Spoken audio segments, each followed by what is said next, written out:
League meetings are underway in Orlando, Florida as we speak, and the New York Jets front office brass all spoke to the media today. We'll get to all the latest takeaways from Orlando coming up on a Monday edition of Football with Faria. It's time for Football with Faria. You got to get the offense right, and you got to be able to be aggressive. They put up 14 against the secondary. That is driving me up a freaking wall right now.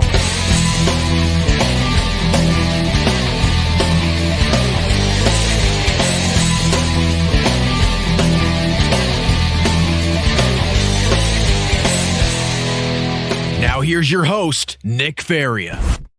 Alrighty, Monday afternoon, Football with Faria. League meetings going on right now as we speak down in Orlando, Florida. We're going to have all the biggest takeaways coming from there in just a little bit.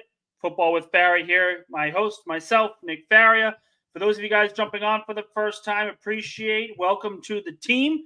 For those returning, welcome back. You guys want to like, subscribe, and share the video, be my guest.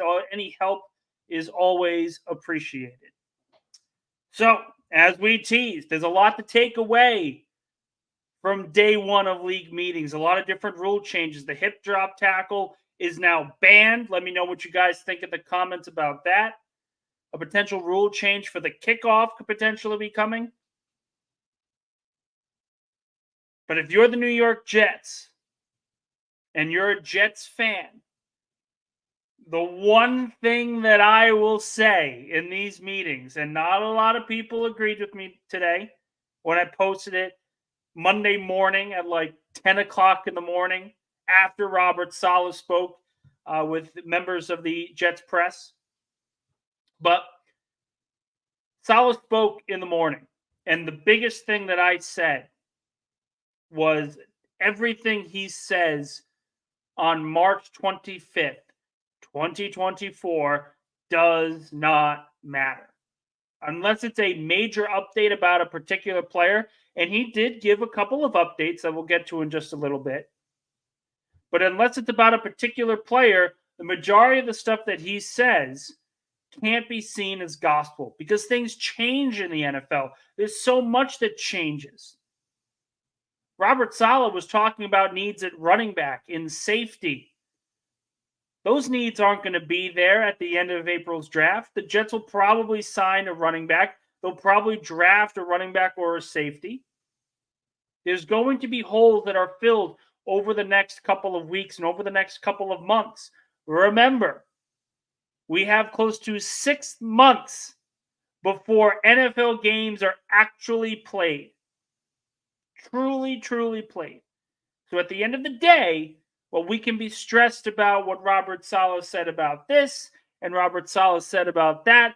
Most of this stuff can be taken with a grain of salt because league meetings mean nothing. I don't care what the head coach says on March 25th, 2024. Every Jets fan knows that the only way for this coaching staff and this front office to actually show that they are competent enough to do their job is to win on Sundays. They can't do that right now. For those of you that were complaining about Robert Saleh's responses today and how he wasn't very good in some of his responses with the media, my response to you is, what the hell do you want him to say? What are you trying to get out of him right now that you'll be able to be at least a little bit happier going into the new league year?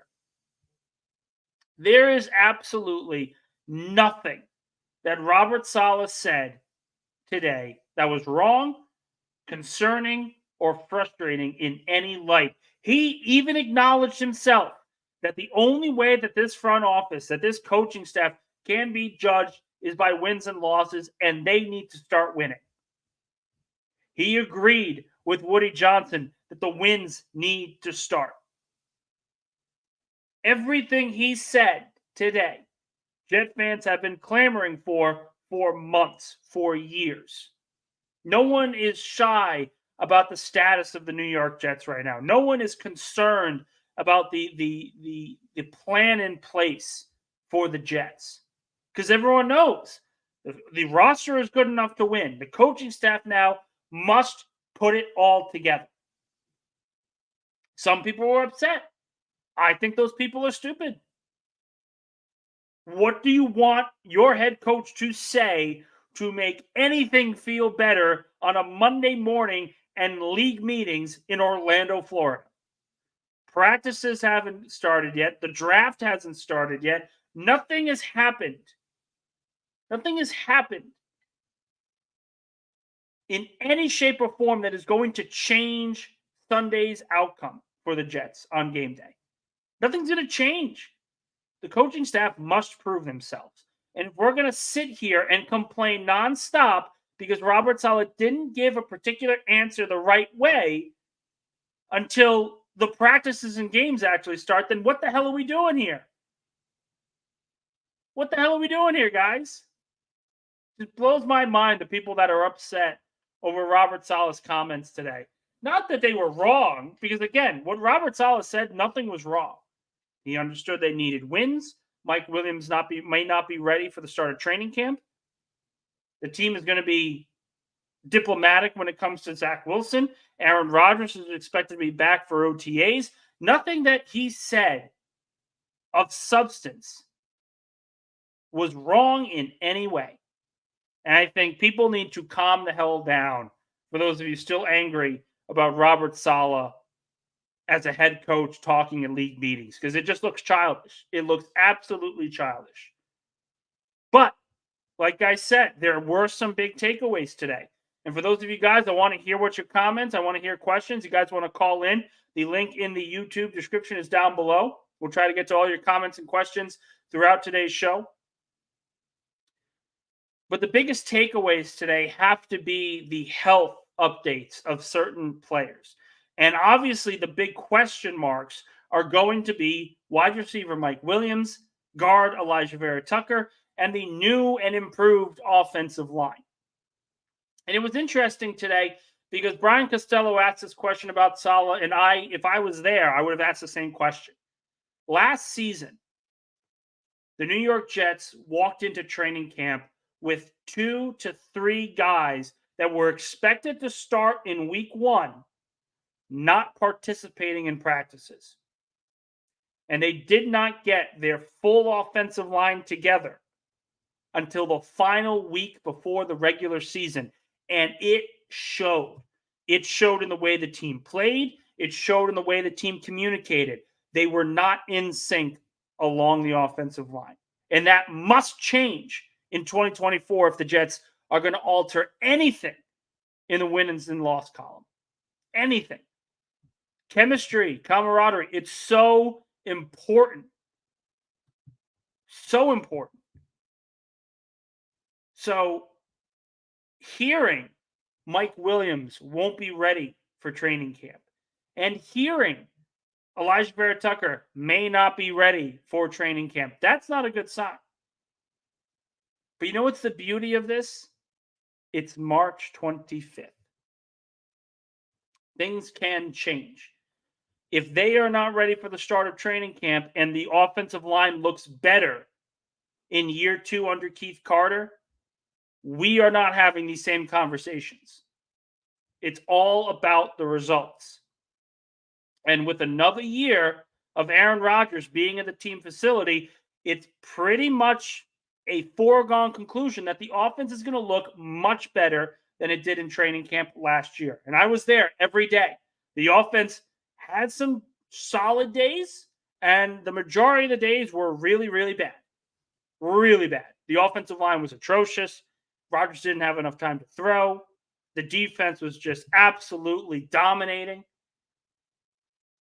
This offseason is going to be a little bit different because the chemistry, the camaraderie that's being built on the offensive line, that started last year. And it will continue into this offseason. But from all accounts that I've heard, and from all accounts that Joe Douglas, Robert Saleh, Woody Johnson, all these guys said, all the big takeaways is the majority of the players will be healthy and ready to go week 1. That is already check plus. Another check plus for you Jet fans out there wondering why the hell does the injury bug keep hitting the organization? Why is this always a problem year in and year out? Well, the practice schedule is being changed. Another big takeaway from Robert Saleh today is he's updating the training program, or the offseason training program. Less heavy duty practices, more about installation, making sure the team is prepared in terms of a communication standpoint. All of that is great, and it's a smart thing to do. It's Robert Saleh learning from the mistakes of past seasons. Nothing wrong with that. Nothing wrong with that at all. You're not going to hear me talk about training camp needing to be this grueling, aggressive thing when the most dominant teams in the NFL right now do not practice hard, because they believe keeping players healthy, keeping your best players healthy is the most important piece to an NFL season, not making sure they run into the ground in August. So Robert Saleh doing this, great thing. It's a great thing. Mike Williams not being ready for training camp, not a great thing. You want to make sure that he's ready to go. Make sure he can make an impact on this Jets offense right away. That's still going to be a lot better because Aaron Rodgers is still the starting quarterback. Everyone complains, well, it's all tied to Rodgers. It's all tied to Rodgers. No shit. Of course it's going to be tied to Rodgers. Every major contender is tied to their quarterback's success. Do you think the Buffalo Bills are going to be good if Josh Allen were to go down for an entire season? Joe Burrow, we have already seen evidence of the Bengals being unable to produce a winning season without Joe Burrow. Do you think the Kansas City Chiefs are still Super Bowl contenders if Patrick Mahomes were to go down in week 1? Of course not. So to sit here and say that the Jets are too reliant on a franchise quarterback doesn't understand what a franchise quarterback actually is. You're supposed to rely on these people. You're supposed to rely on the Hall of Fame 4-time NFL MVP quarterback, because that's what you're supposed to do. Rodgers is going to win you games. The Jets won 7 games last year, and Rodgers did not finish a single one. Even if he is average, the expectation is he'll still be good enough to get the Jets to 10 or 11 wins. At worst, this is Rodgers we're talking about. Even if he's average for Aaron Rodgers is above average for almost every mediocre quarterback in the National Football League. I'll ask you guys, average Aaron Rodgers or great Kirk Cousins? I'm still taking average Aaron Rodgers. Sorry, I don't trust Kirk Cousins in big moments. I will gladly trust Aaron Rodgers. Gladly, particularly with this elite defense. It's just the way it is. To sit here and say that the Jets should be better prepared for Rodgers, and protect him in certain ways and have depth and everything else, all of that is true. But to assume that the Jets are wrong to put all their eggs in the Aaron Rodgers basket is probably one of the dumbest things I've heard. Because, again, what's the alternative? What teams out there are successful without above average quarterback play? Which ones? The Browns made the playoffs last year with Joe Flacco, and everyone's using them as the example of how it can be done. But everyone refuses to acknowledge that the Browns were embarrassed in the wild card round of the playoffs. You need a franchise quarterback. You need a Hall of Fame caliber quarterback to compete for Super Bowls. So for the Jets to put all their eggs in the Aaron Rodgers basket, it's not stupid. It's what you're supposed to do. This is the MO for every contending team, whether you're the Chiefs, the Bengals, the Ravens, the Eagles, the 49ers, the Cowboys. If you have a top quarterback, you do everything in your power to play behind him. because he is the face of your organization. And there are at least half of NFL franchises that would kill to have the problem that the Jets have this offseason. Yeah, we need to address the offensive line. Yes, we need additional receivers. But we have a Hall of Fame 4-time NFL MVP ready to suit up for us in week 1. What teams wouldn't want that situation, particularly ones that have struggled in recent years? You don't think the Giants would kill for an Aaron Rodgers type of quarterback right now? Seriously, like the Giants don't know what they're doing. The Giants had their owner today. We can get on Woody Johnson all we want about him being a little overbearing, him going on Twitter too much, whatever it is. We can talk about anything like that. But Mara, the owner of the Giants, if you really want to look at it, openly gave the organization the opportunity to draft a quarterback with the 6th overall pick and essentially gave the team his blessing. But then, in the same breath, complained to the front office that Saquon Barkley left to join the Philadelphia Eagles. There's a quote out there. I'm going to look it up. But he quite literally said, I was pissed off he went to Philadelphia. I texted him. I did everything I could. Don't go to Philly. How childish is that? You're like, we can complain about Woody and not spending enough money last year when they needed a quarterback and they didn't want to spend extra money to address it. But Woody's standpoint has been the same. I trust my head coach. I trust my general manager. And if they don't succeed, I will fire them. If not, I'm going to give them free rein to make their improvements. And it was clear as day, especially when talking to the media, that Joe Douglas is running the ship of improving the roster, and Robert Saleh is running the ship of making sure this roster is going to be a cohesive enough unit to compete for championships. Woody Johnson said it. Robert Saleh said it.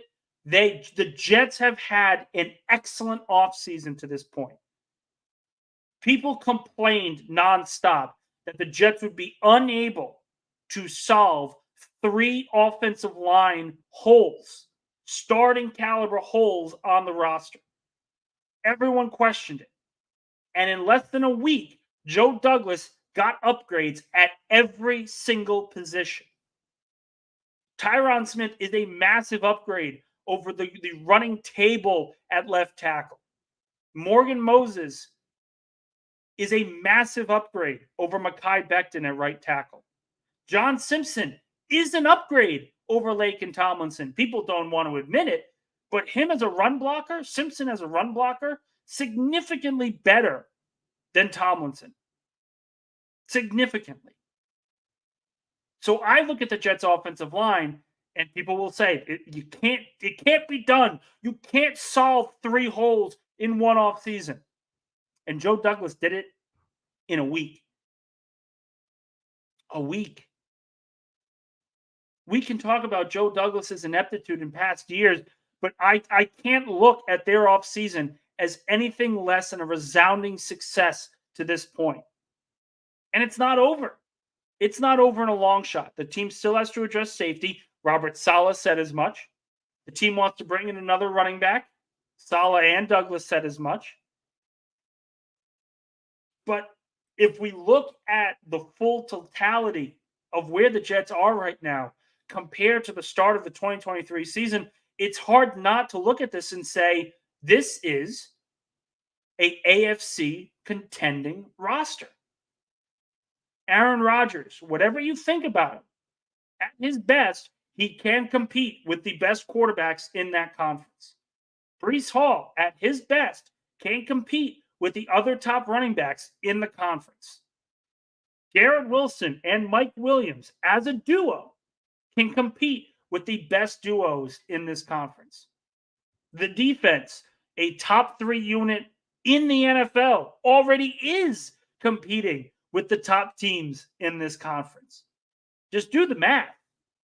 if you have players that are as good, if not better, than the overall average of your conference, then the expectation should be to compete for a Super Bowl.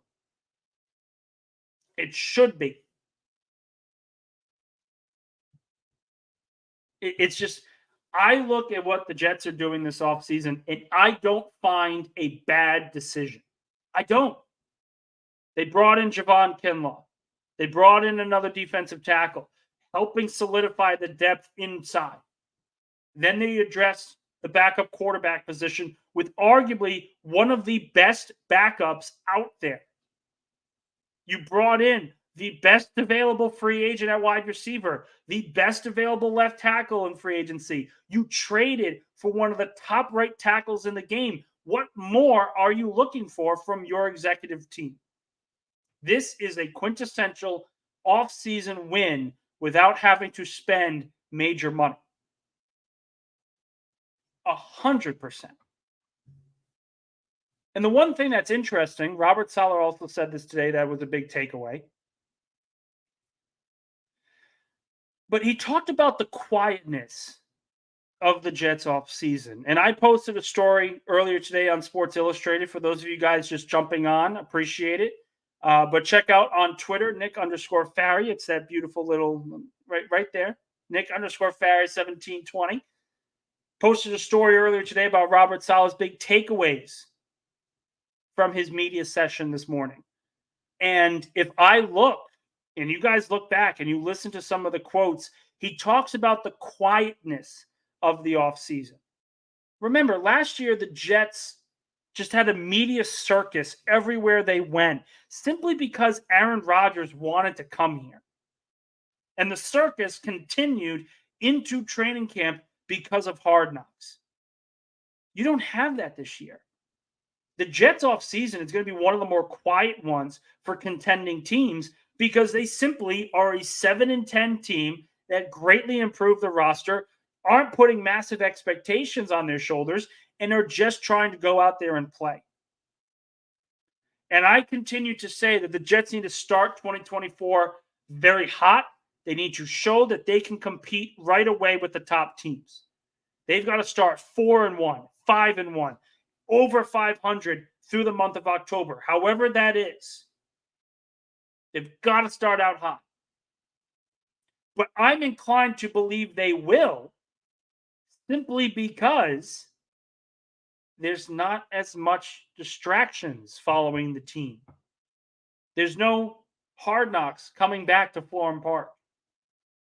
The only real distraction right now is if Aaron Rodgers is running for vice president, and this is in March, and we already know that he is not.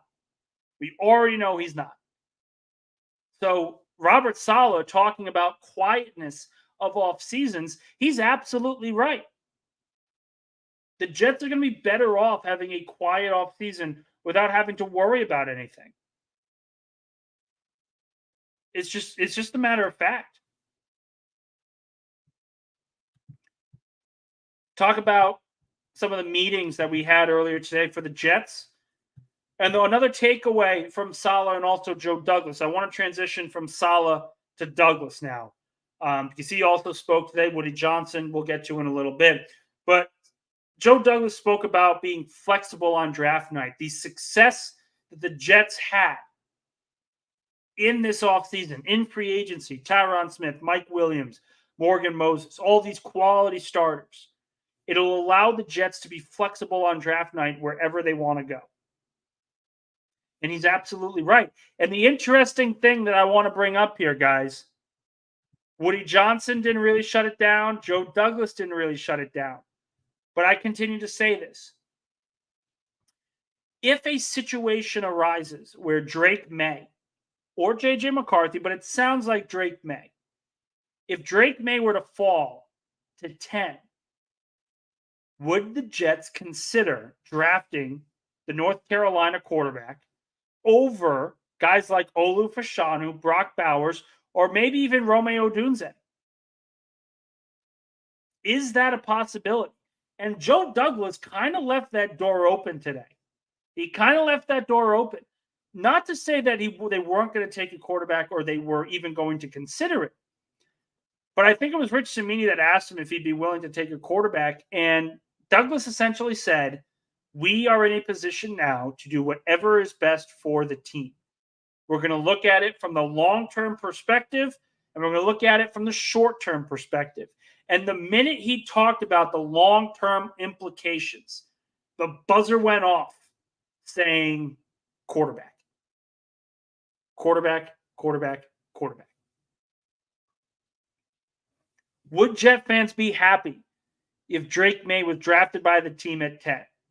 Absolutely not. I think there would be pitchforks outside Florham Park simply because it's not, in their mind, a good enough resource to have on a contending team going into the 2024 season. They can draft Olu Fashanu and provide depth along the offensive line, both now and in the future. They can provide depth at the receiving core with drafting Romeo Odunze or Brock Bowers. But a lot of people, their mindset is don't draft a quarterback because you have no idea which quarterback is going to fall.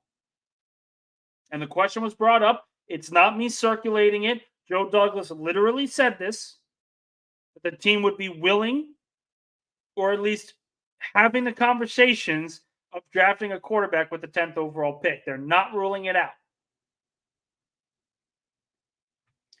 That's not the end of the world either. Now, first off, I'm going to sit here and say this. I think Drake May is a top overall quarterback prospect. In my mind, he is probably the number one quarterback on my draft board. I love this kid. Pocket passer, big arm, accurate, does everything right. I have no issues with Drake May. And if I'm being frank, from what I've heard, from what I continue to hear, it sounds like May is going to go in the top 4 no matter what. No matter what. The question will be, and this is what's going to be the question on draft night, the question will be, where does Minnesota, the Minnesota Vikings, where do they trade up? Do they trade up at 5 with the Los Angeles Chargers? Do they trade up at 4 with the Arizona Cardinals? That's the question that a lot of people are going to be asking themselves and waiting to see on draft night.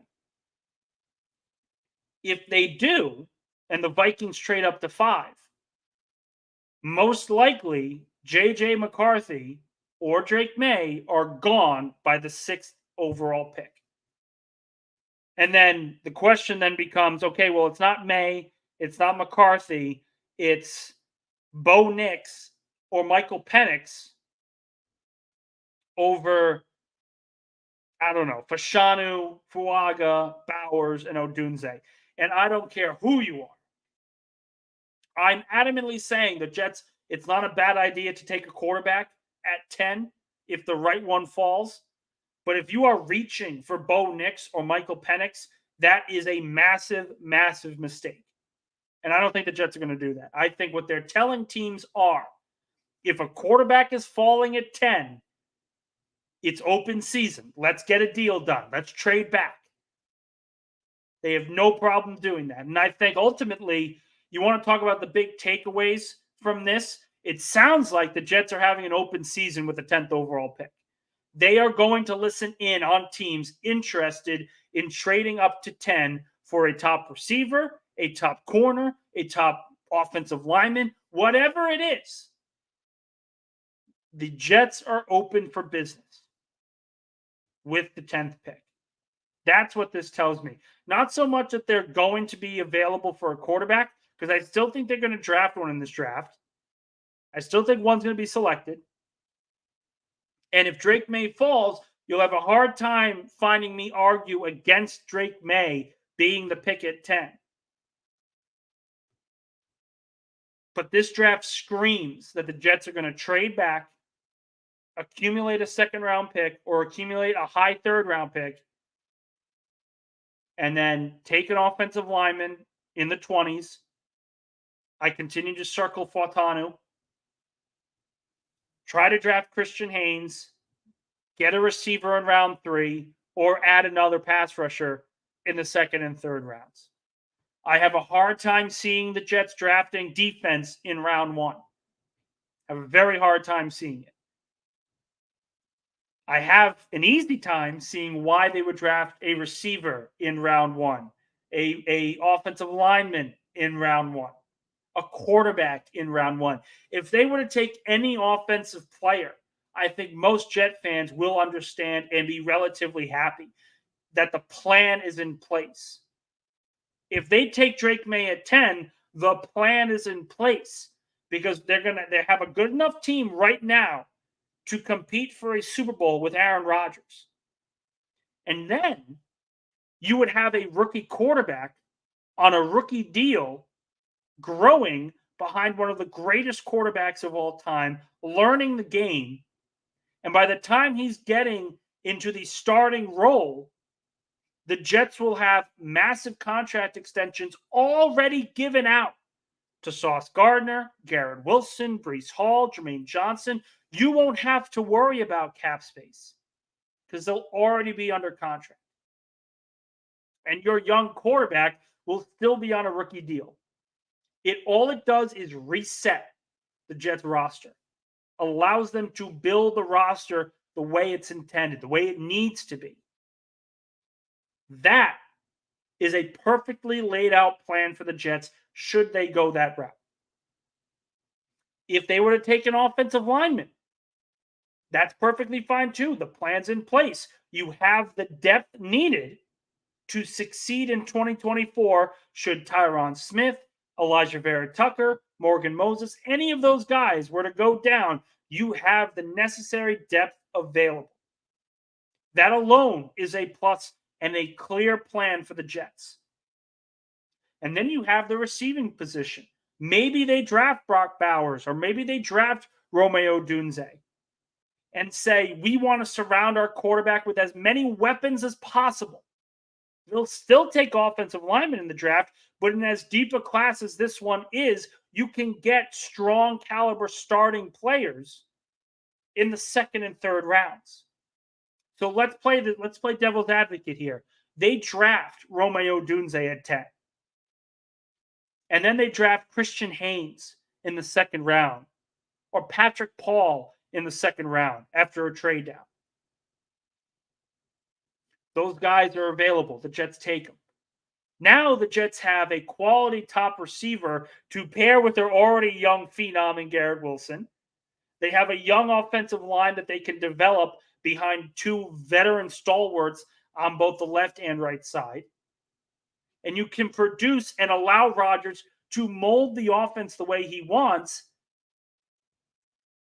And also a possibility that when he retires and you bring in a new quarterback in, he'll come into an offense already with Brock Bowers, Garrett Wilson, or Romeo Dunze and Garrett Wilson, and a young offensive line in tow already.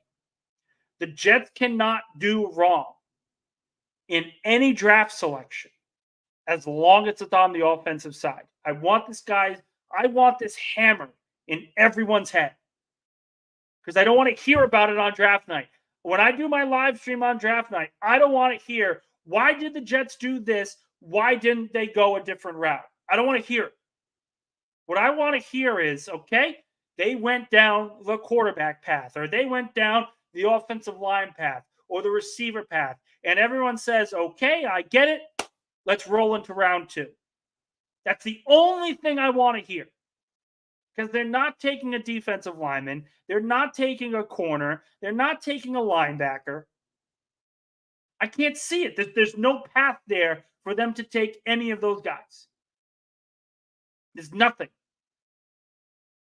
I look at the Jets, open season on the 10th overall pick, in a trade back for an offensive lineman or for an additional wide receiver. And that's a great plan. It's a great plan. And I don't want to hear anyone complaining about it in the coming weeks. I don't want to hear about it. I just don't. I'm not going to hear complaints about it. Question here from James Fitzpatrick. Nick, what would you ever see? Jets at 10. Can't get a trade back and then take the best. Oh, God. Here we go. All right, hold on. Nick, would you ever see the Jets at 10 unable to get a trade back and take the best defensive player in Dallas Turner? No. The Jets are not taking if they decide to stay at 10, the Jets are not taking a defensive player with the 10th overall pick. They will take an offensive lineman or a receiver or a quarterback. They're not going defense at 10. There's no rhyme or reason for it. There's no plan for it. You already have Will McDonald. You already have Jermaine Johnson. In the last 2 drafts, you have drafted defensive linemen in round 1. That is perfectly acceptable because Will McDonald is going to have a lot more snaps in 2024. And if you bring in Jadeveon Clowney, there's no room for a first-round defensive player. There's no room. They're not taking a defensive player with the 10th overall pick. It just wouldn't make sense. And it wouldn't make sense for them to trade back and do it either. Color me frustrated at the latest rulings and everything else. People worry about Joe Douglas. But I think the Jets organization deserves at least some ability to go through the draft without people questioning it. And they're not taking a defensive player. They're going to take what they feel is the best offensive player at the right value. If that means trading back, if that means taking Brock Bowers at 10, whatever it is, the Jets are going to be in a position to get the best available player at the best value. And that's the most important thing. That is what people should be pushing for. The last piece of information, the last big takeaway I want to bring up today is regarding the Jets' backup quarterback role. Yes, Tyrod Taylor is the immediate backup quarterback to Aaron Rodgers, but Zach Wilson is still on the roster. And the one main takeaway outside of all the stuff that we've gone over, the flexibility of the draft, the changing practice regimen, the big takeaway today was that Zach Wilson may not be leaving Florham Park after all. I have a couple of stories coming out later today. Stay tuned for that where I break that all down. But Joe Douglas and Woody Johnson both stated that there isn't a market right now for Zach Wilson that they feel is a good enough trade for the former 2nd overall pick. There's no market right now. And they are not just going to cut him for the sake of cutting him. They are going to get some value back. And that means that Zach Wilson might be on the roster up until and including training camp. So for you Jet fans thinking that you've seen the last of Zach Wilson, be careful. Because it sounds like he's going to be on the roster until a team offers up a deal. And there aren't teams out there looking for backup quarterbacks right now. They've all been gobbled up. They've all been taken.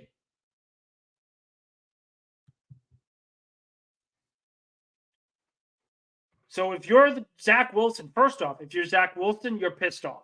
100% you're pissed off. You came out with an agreement with the Jets that they were going to part ways in the offseason after being benched, then told to come back to the starting lineup, then getting hurt with a concussion. All of that together. And you're still on the roster. That's not a good thing if you're Zach Wilson. Because you just want a fresh start. In his mindset, I get it. Just cut me and let me loose. Let me find a new team. The longer it drags out, the longer it's going to be for him to actually get a fresh start elsewhere. So in that retrospect, I understand from Zach Wilson. But I also understand Johnson and Douglas's point of view. Because if you're an NFL team, you have Zach Wilson under contract. If no one wants to trade him, you're not just going to let an asset, even if it's a very slim asset, walk in free agency because you didn't want to deal with him. You try to get the value capable and necessary at the position. And if you're the Jets, if that means holding Zach Wilson through training camp, not allowing him to practice, but essentially saying, we're going to move you, just be patient, so be it. So be it.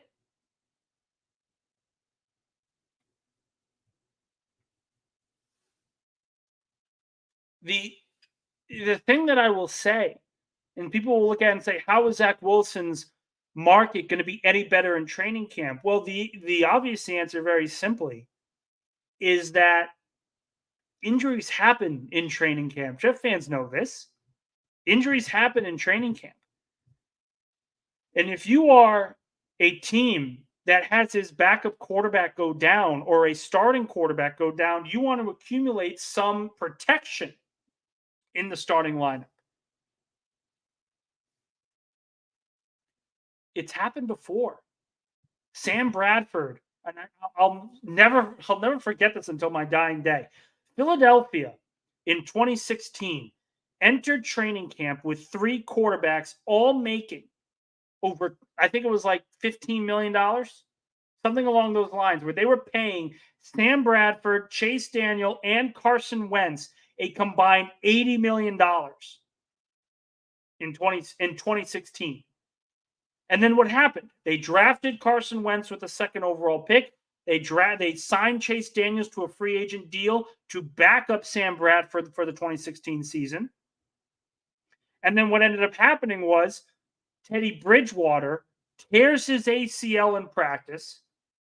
The Vikings ship a 1st-round pick to Philadelphia for Sam Bradford because the Vikings believe they are enough. They are good enough to compete for a championship. They feel there's enough talent with Adrian Peterson and that great defense of theirs in the late 2010s. They felt that all of that was great enough to swing at Sam Bradford, and they gave up a 1st-round pick for him. Philadelphia went into the regular season in 2016 with Carson Wentz as the starting quarterback. They picked up a 1st-round pick with Sam Bradford, and they had Chase Daniel still as the backup quarterback. This is not uncommon that teams would trade backup quarterbacks to other teams that may be suffering injuries. It's not uncommon, and it's not going to be uncommon throughout the NFL season. As long as training camps exist, players will be traded in and moved during cutdowns and during roster battles. So Zach Wilson is going to stay on the roster, it sounds like, until the Jets find a proper trade offer. And the proper trade offer is probably a 6th or a 7th round pick. They're not going to get a lot of them. They're not going to get a lot out of them.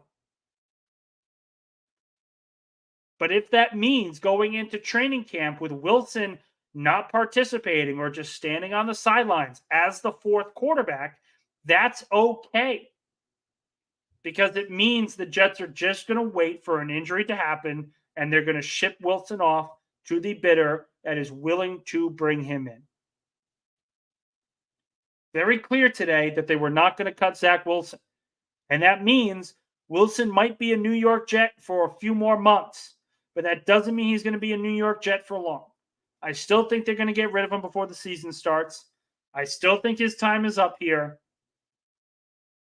But to sit into training camp with him isn't the end of the world, because it just means you're biding your time and waiting for the right offer to happen. Plain and simple. One final question here from Scott Foster. It's been a great offseason up until this point. I do agree. I think listen, there are teams that have won free agency already. Philadelphia has won free agency. I think the Giants have won free agency. The Commanders have won free agency. And there are teams that have lost free agency. The Dallas Cowboys, the New England Patriots, the Carolina Panthers. These are teams that have lost in free agency. The Jets have absolutely won in free agency. They've done exactly what they've needed to do. And that is very simply improve the offense. The offensive line has been fixed in a week. The number 2 receiving position has been fixed. The backup quarterback question has been fixed. Depth along the defensive line, done. It is utterly ridiculous to assume the Jets had a bad offseason or the Jets have had an incomplete offseason, because they're not done. This has been an excellent offseason for the Jets. If the Jets right now went in with this roster, they are winning the AFC East. Easily. We could talk about how great Josh Allen is and how great Tyreek Hill is, but the Dolphins' defense is a mess right now. The Buffalo Bills don't have a secondary. They still have holes everywhere.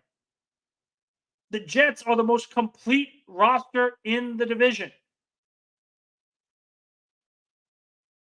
They're the most complete roster from offense to defense right now.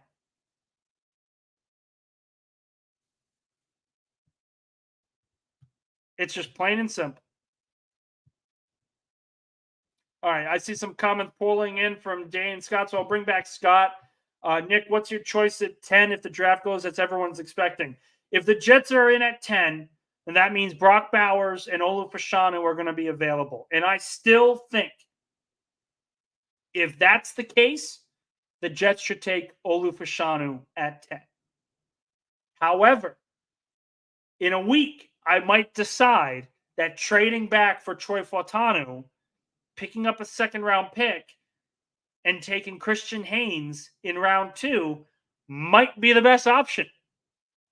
And that's perfectly fine. I reserve my right to change what I think is the best option for the Jets because right now they can be as flexible as they want. This is exactly what you want from your franchise. You want as many options as possible so you don't come away disappointed on draft night. All right, question from Dane. Nick, can you explain how hard folks like us have it being this good-looking, rational Twitter can relate? I'm going to save this just for my wife, just so she can see that people find me attractive. So thank you. I appreciate it.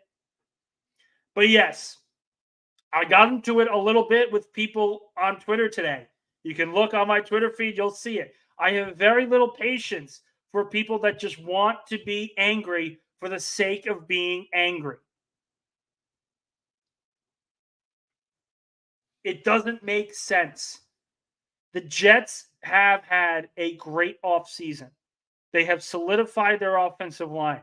They have solved their number 2 receiver spot. They have addressed the backup quarterback. Woody Johnson even said it. We've had a great offseason. I think it's been great. They're not done, but it's been great. What more do you want from them?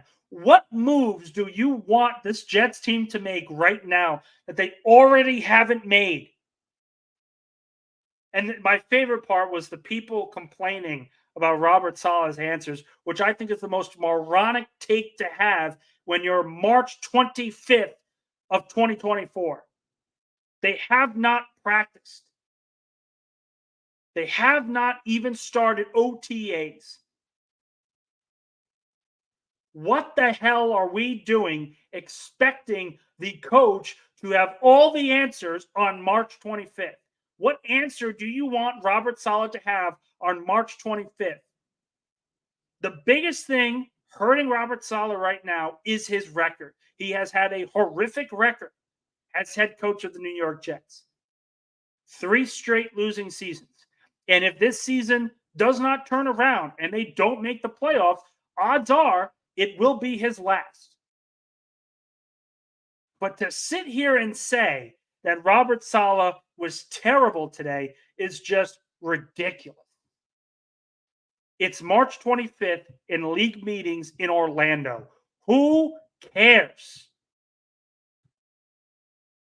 If you're really this bent out of shape about a head coach complaining in his answer and complaining about his answers, not exactly what you want him to say, do me a favor, log off Twitter, go for a walk, and touch grass. It's going to be okay. The Jets are not going to win games on March 25th. We've got 6 months before they can even start playing games. Touch grass.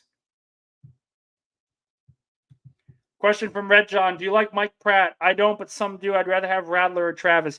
I like the tape that Pratt puts out. There's obviously some questions about his arm strength. His athleticism is solid, pure pocket passer.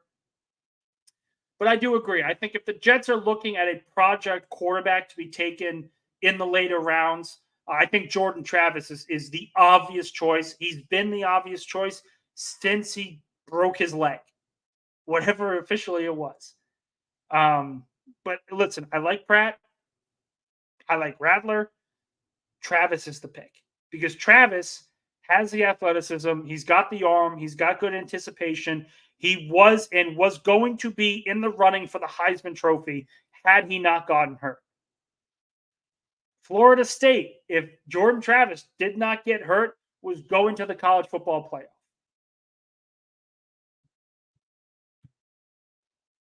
So, to me, Travis is the pick no matter what.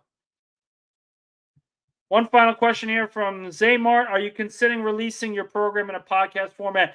Zaymart, I appreciate this. And this is something that I'm dealing with right now. For those of you guys that are obviously aware, I'm still looking for a full-time job.